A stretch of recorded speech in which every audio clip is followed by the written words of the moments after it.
We're live.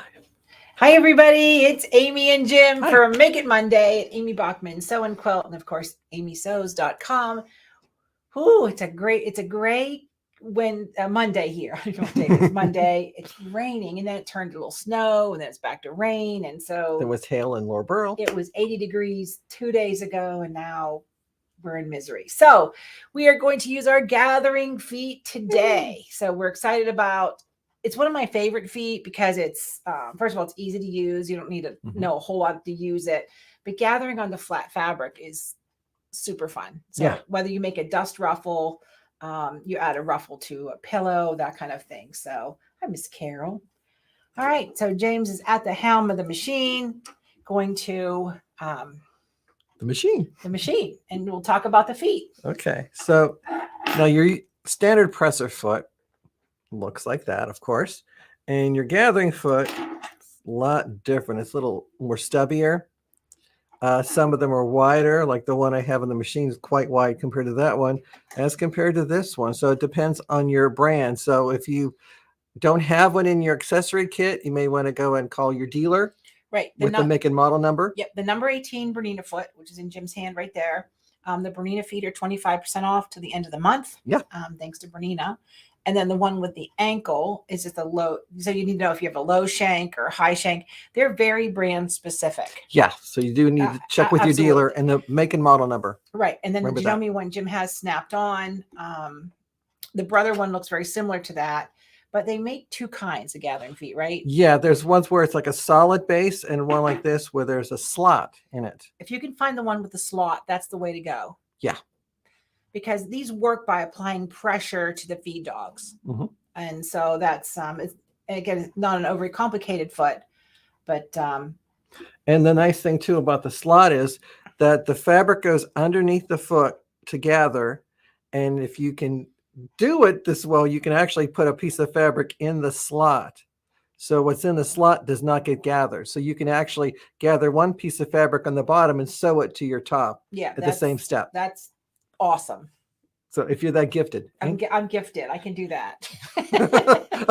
And breathe and chew gum. And breathe and chew gum. Okay. All right. For the machine setup, you're going to use a straight stitch.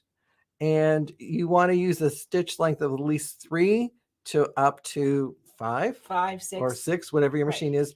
The longer the stitch, the more it's going to gather. Also, needle tension, the thread tension there, you can go up to as high as your machine will go. The more tension, the more it's going to gather also. Right. So as you increase your tension and increase your stitch length, that's going to change the way it looks. And there's no magic formula here. I take about a 12-inch piece, I gather it, and I measure it. Am I double and a half? Yeah. Just do the math. But look how easy that's doing that. And that's sewing that in, right? This is not adjustable. This is a sewn in gather. Yeah. There it is. So you can, and you always want to take a scrap of your fabric of the project you're working on so that you can test it. And then you know what settings work best for that project. Right. And if I'm making a ruffle for our pillow or whatever, I over ruffle. Yeah. I give myself an extra 2 feet just because, or an extra foot just because I don't want to do the math. You can't do the math. And just to warn you, not every fabric gathers really well. Like in this one, I did a rolled hem on one edge because I thought I'd do a little gathering on the other side. So this is out of the slot. This is next to the feet. Yeah. And I'm not getting as much gathering because this fabric is stiffer. Right. It's cheap cotton and it's super starched. And that's the thing is like, if you have spray starch, put this back in the cabinet because we're not starching these ruffles. Yeah. If you starch the fabric, it will not gather at all. Right. And this got some gathering because the fabric has something in it. So if the fabric came like this, I would maybe pre-wash it to soften it up, and then you'll get a decent gather. So challis does really well. Yeah. Cotton does really well. Organza does incredibly well. It'll gather more than just cotton. Yeah. But with the cotton, it works best because you can see there, I'm just play with it. And a consistent speed helps too. Right. So Jim's stitch length is at 4. So if we take it up to 5 or 6, it's going to get much more ruffle. Yeah. Right. And to do ruching, right, you would just gather the other side. Yeah. That's how they make a ruche strip. You just kind of start in the same spot you finished. But that's how they make that ruching that we love. And of course, you can do gathering on your serger too. Yeah. And the gathering, there's a gathering foot for your serger, which is different than your sewing machine. But I'll just switch this over. But this is the gathering on both sides, and this was our serger project from our Power Serger Club. So that's what that does. So I'll show this piece that Jim just did. Oops. So that's when you gather on both sides, and see how it's slanted here. That's because we didn't start on the exact same spot on both sides. So you want to mark both sides when you do that. But this is a beautiful inset for a bag or a purse or something along those lines. Is that me bumping you? Nope. I don't know. That was me adjusting. All right. Can you do one in the slot at the same time? Can you gather onto flat? This machine didn't have that one. We're out of that. Oh, one. that's right. Okay. So the Janome, we didn't have that for the Janome. But I got something else to show. Okay. Let's see what you got. Okay. Well, now if you're thinking, okay, I don't do a lot of gathers, why, it's a cool foot, whatever. Okay. But we both make garments. Yes. And you're putting in a sleeve cap, especially like on a suit or a jacket. Blouse, anything. And if you read the directions, they always tell you to do multiple rows of stitching and pull the thread, and it snaps on you, and it's never even. I don't know about you, but every time I tried it, I always got little darts, little pleats. And it was horrible. So you had to take it out and do it again. Right. Then whenever, like I said, when I first started to learn to sew, I was watching Nancy Zeman. Thank you, Nancy, for that tip. I know. She had a great tip where you want to flip me over here? Yep. And I see we have a celebrity on board. Hello, Miss Joanne. Joanne Banco, I tried to share your Let's Go Sew blog thing you're doing in a couple days, but you didn't have a share button. So you can post the link if you want. So everybody can go hang out with you and see what you're up to. So what Nancy was showing us is if you were doing the sleeve cap, you would take your finger and you put it behind the presser foot, and positive pressure. And you just kept pushing it, pushing and pushing and pushing and pushing. And then when you let go, it would be smooth. Okay. So I would go ahead and do it again, like with a normal stitch, and I'm still getting smooth. And it was frustrating because when I did it on my old machine, it was fine, but I'm not getting consistent. And it's because the newer machines sew so well, they won't let you make a mistake. Right. The new feed systems are motor driven, right? So you don't get that where you can kind of push back into it and get that resistance that causes that gathering. Yeah. So, but if you go home and you can do that, if you do that at home and it does it, then it's time for a new machine. Yeah, that's true. So what I'm doing is I'm lightening up on the foot pressure and the stitch length, and I have my sleeve cap and I have my notches, and I'm going to sew from notch to notch within the 5/8 of an inch seam allowance. So I'm like maybe 3/8 of an inch away, and I could just go across like this, taking my time, and it's actually easing in for me automatically, consistently across from notch to notch. And when I get to the other end, I can stop, cut the threads,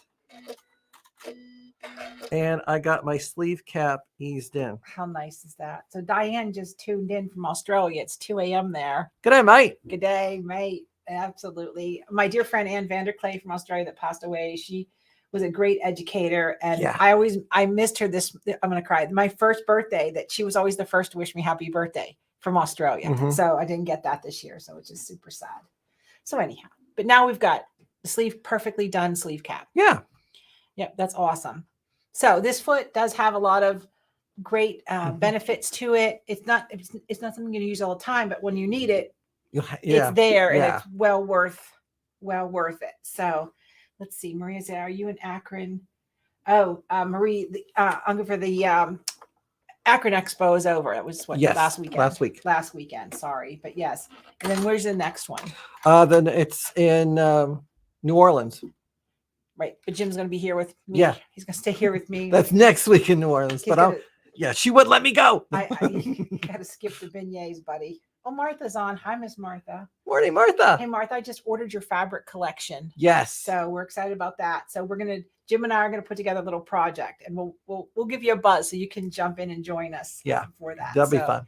That is fun. So yes, Martha Pullin has a brand new fabric collection out. I don't want to say what company because I don't want to blow it, because I saw so many fabrics the other day. So anyway. All right. Oh, there's all kinds of people popping on today. So last Make It Monday, you guys saw the rotary cutter that we talked about with the ball bearings, right? So we still have, I'll stick it over there and let Jim show you. So what makes this rotary cutter special is the fact that it has ball bearings, and you can't see it, but see those big lugs on the end? It's very easy to change your blade now, and they're using Japanese steel in their blades. And I can't tell you the difference between Japanese steel, Pakistani steel, Chinese steel. It doesn't have the quality. They make all your best chef knives out of Japanese steel. And so it's very easy. There's no washers to change, but inside that, where Jim's putting the screw through, those are ball bearings. And when you feel that, I know the last thing we need on this planet is another rotary cutter handle. I must have 500 of them. It glides like nobody's beeswax. There is no resistance on your fabric whatsoever. The Japanese steel cuts it like it's butter. So the rotary blades, if you go to amysews.com, I think we just posted the link, use the coupon code MAKEIT and you get 10% off, and we'll ship them to you. The replacement blades, you get 2 for $12, and Famore will resharpen them when you're done. You can send them back. And the handles are $24.99 with one blade, $24 with one blade, and then you get 10% off of that. So I just want to show you these guys. We have a limited quantity left before we have to reorder. They're officially in stock, and they'll be shipping in the next day or two.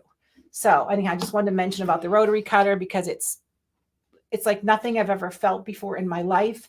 In 30 years in this business, I have used I still have original rotary cutters, right? I mean, you never get rid of the handles. Nope.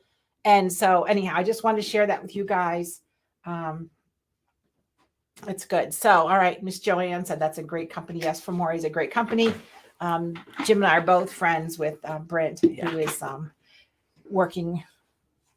He's going to be in Pakistan this month. But back anyhow, to the factory. Back to the scissor factory. But this blade is kind of nothing. Awesome. Changes my life. It changes my life for a few hours, and then the next thing takes so little to happens. make you happy. I know. It makes me so happy. All right. So go check out Let's Go Sew with Joanne Banco, her blog. She got a program coming up the next couple of days on Facebook. So check her out. Check out Rockstar Sewing with Miss Martha Pullen. Yep. And what about us? And what about us? What are we doing? We got our scan and cut box. Oh, the scan and cut. The giveaway, if you go to Amy Sews Facebook, there's still the link for the giveaway. We have a couple more days before we give away the scan and cut. The scan and cut master cruise is about halfway sold out for January. So go to Sew and Sale on Facebook. And the trifecta class is doing well. The trifecta class has been incredibly well. So if you want to learn about how your scan and cut, your embroidery machine, and your software, I'll make this perfect triangle, this trifecta triangle. That class is available at amysews.com also. And we also have our serger box. And the serger box, we're getting ready for it, right? We're working on that. That ships out the 1st of May.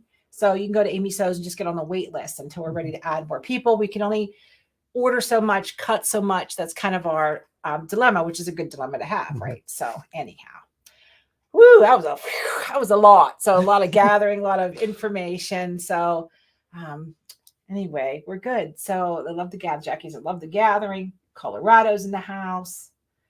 Perfect. I Miss B. Everybody's here. Bonnie. A lot of people popping on. A lot of people watch us after the fact. So anyhow, we appreciate you coming and joining us today for Make It Monday, because the more you know, the more you sew. Bye, everybody. Bye-bye. See you next week.